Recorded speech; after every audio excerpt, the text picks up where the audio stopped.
So I want to give a few examples under each of these areas. One of the trends that we saw for SDG 7, affordable and clean energy, was renewable energy development in Africa. So a number of organizations are starting to think about energy access in Africa. And we know that 600,000 people don't have access to energy in sub-Saharan Africa. And there are a number of problems associated with that, limited livelihoods, and also people are burning dirty fuels like kerosene and wood that are causing a number of respiratory problems.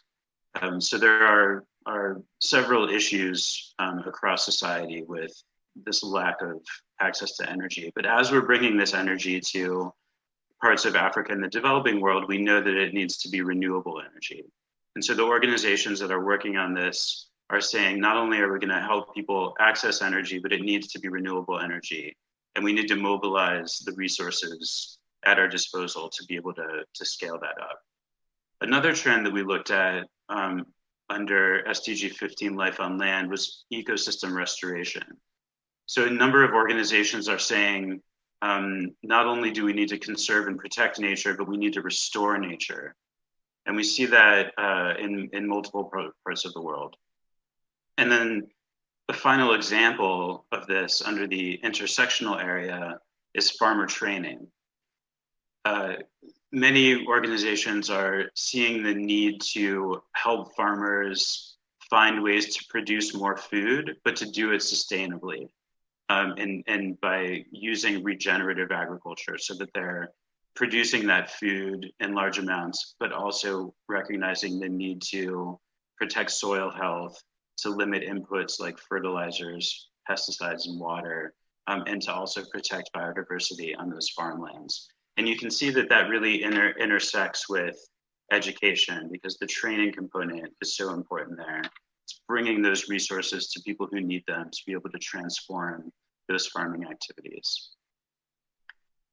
So a few noteworthy projects that kind of fall under those trends.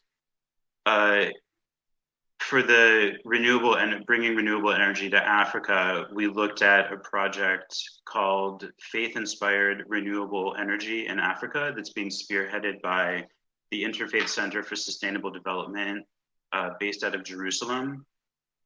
And they have projects right now that are planned or underway in Burundi, Mozambique, Ethiopia, and Rwanda. And they're doing it in a really collaborative way. So they're bringing together the technical expertise, as well as the financing, as well as the support from faith-based organizations in country to develop those projects so that you have what you need in terms of the materials and the technology, what you need in terms of the financing flowing in, but also the support of trusted faith leaders in those countries so that folks understand that there's a mandate to bring those projects. Under the trend ecosystem restoration for SDG 15, we looked at a project that's being spearheaded by a group called EcoSeek based in Punjab that's planning to plant 1 million trees for the 550th birthday of Guru Nanak, who's the spiritual leader of Sikhism.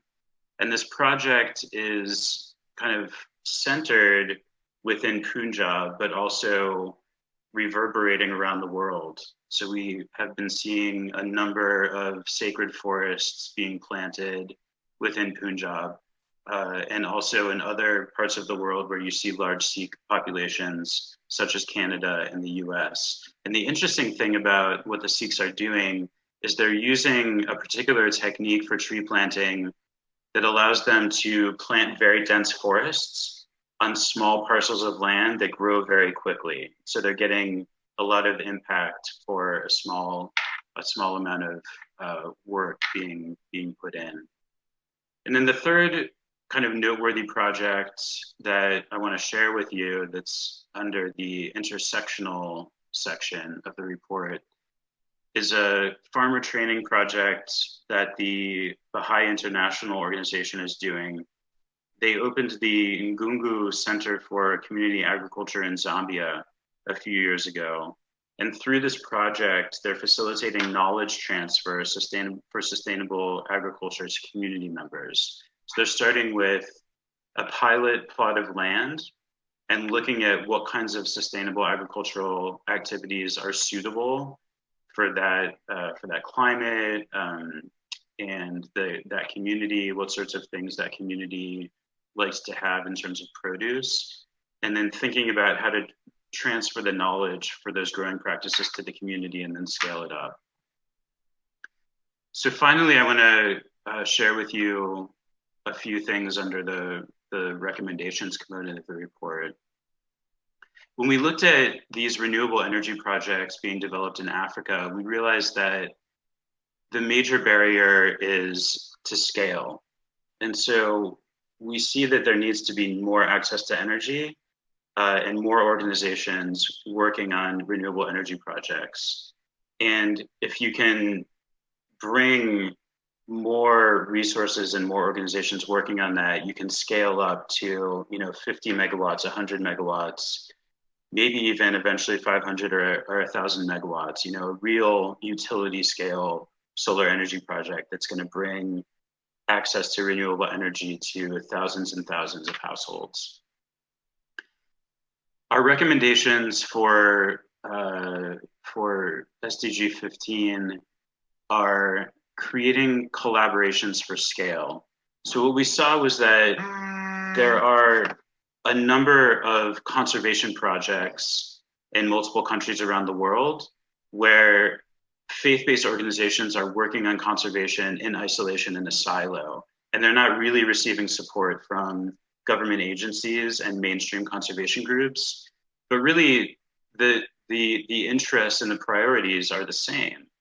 And so if you can build those partnerships between the FBOs and those other actors, you can create collaborations that are going to bring some of those projects to scale and create more impact. Under the intersectional section for that farmer training, what we know is that women make up 60 to 80% of small scale farmers in the developing world, but they don't receive a similar proportion of support and training. So our recommendation there is for the FBOs that are working on farmer training to see if they can find a particular focus on women farmers and kind of divine what's really needed for women farmers to help them succeed. And by doing that, they're going to help lift up livelihoods for everybody in that developing world because of the outsized influence of women farmers. So I want to end by looking at the path forward, so to speak. We're 5 years into the SDG trajectory and we have 10 years to go. This must be a decade of rapid progress if the SDGs are to be achieved by 2030. And FBOs will need to deploy their finances to enable a low carbon transition. That means divesting from fossil fuels, pulling their money out of securities and banks that persist in loaning money and investing in fossil fuels and dirty energy, but also reinvesting that money once they've divested into projects that are going to do things like I've just talked about, like bringing energy to Africa, like working on conservation projects. The second thing is FBOs really need to use their lands to conserve and protect natural resources. Because they own or control so many lands, it's important that they find creative and innovative ways to conserve those natural resources. And that might be planting native species. It might be finding ways to protect water resources, interesting ways to conserve biodiversity. But really, it's, those land resources are so vast, it's important that we leverage conservation work in those areas.